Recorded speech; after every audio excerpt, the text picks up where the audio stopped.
Oi, professora. Meu nome é Alana de Souza Magnolia. Eu sou do primeiro ano do curso de Pedagogia. Estou fazendo o vídeo do livro História da Educação no Brasil, o último trabalho da nossa disciplina de História da Educação. Eu vou começar pelos índios, porque não tem como falar do Brasil, da educação, sem falar primeiro dos índios, que eles foram os primeiros a estarem aqui. A educação deles era contínua. Eles, desde pequenos até quando eram grandes, até velhos, eles continuavam aprendendo sobre cultura, arco e flecha, várias outras coisas que a gente não tem tanto conhecimento sobre a educação deles na época. Mas a gente crê que seja basicamente sobre a cultura antiga, lendas que tem até hoje, que a gente tem conhecimento, que são maravilhosas na nossa literatura. Mas quando os portugueses vieram para cá, eles trouxeram junto os jesuítas para catequizar e educar os índios da maneira que eles achavam que eram corretas. Os índios muitas vezes eram impostos, muitas vezes não, eram impostos a isso, e os índios que não quisessem esse tipo de educação, quisessem seguir isso, eles eram tratados como escravos, eles eram colocados para trabalhar, eram chicoteados. Só que os índios tinham mais conhecimento sobre a área ali do que os portugueses. Então, claramente, eles fugiam mais fácil para as matas, eles fugiam para as matas, para os cantos, e os portugueses nunca mais achavam eles, né? Eu queria também colocar algo que eu achei muito interessante, porque eu pensei que o trabalho dos jesuítas aqui no Brasil era somente catequizar os índios e trazer essa população aqui para um meio mais moderno.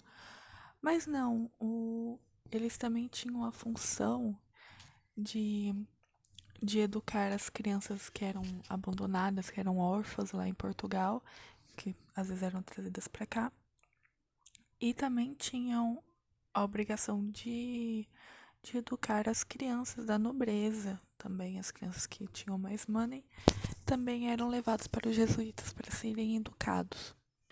Outro capítulo que eu achei muito interessante foi o capítulo, a segunda parte do século XVIII, que foi quando os jesuítas foram tirados daqui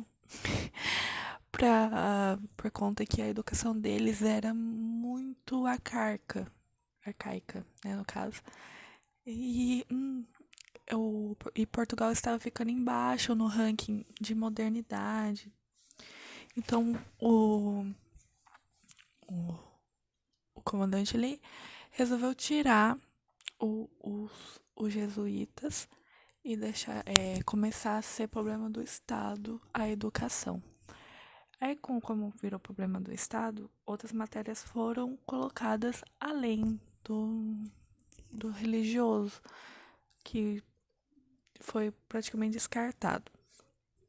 Outras matérias como o letramento, a gramática, a aritmética, que era matemática, e deixa eu ver aqui, professora, que eu anotei. A filosofia e a retórica também foram colocados nessas novas matérias. Mas mesmo tendo essa educação toda, de ter voltado para o ranking dos evoluídos, Portugal, o Brasil, aqui no Brasil, a gente ainda era bem atrasado. Não tinha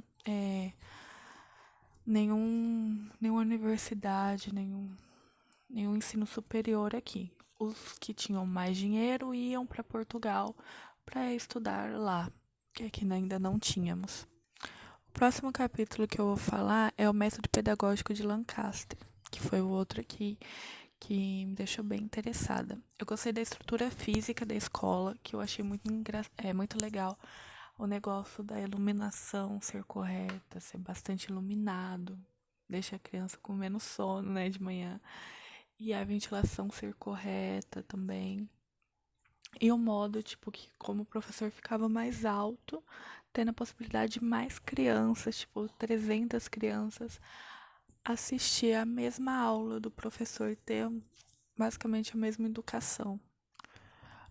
A distribuição do tempo pedagógico do negócio ali era, era no começo da manhã, né, que eram 5 horas somente, distribuídas de manhã e à tarde.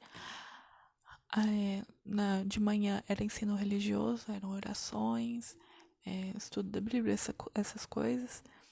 Logo após tinha as leituras, e depois das leituras tinha a aritmética, e depois voltava as leituras. Isso tudo conforme a idade e a evolução do aluno. Tinha muito aluno que era mais velho, mas ainda não sabia ler. Para esses alunos que, independente da idade, ainda não sabiam ler, tinham salas especiais, tinham tipo uma mesa, uma areia que o aluno ia fazendo a repetição, muitas vezes das letras, e assim ia aprendendo conforme o tempo. Achei interessante também o método de aplicar avaliações, que era o método da recompensa por forma de disputas. Tipo, se você fosse bem, você ganhava. Se você fosse mal, você perdia. Claro que isso gerava uma grande pressão na criança, mas era bom para as crianças se esforçarem mais. Pelo menos eu creio que sim. E os castigos na época eram bem violentos, eram a palmatória e ficar no cantinho da parede, essas coisas. O que ia causar um trauma na criança.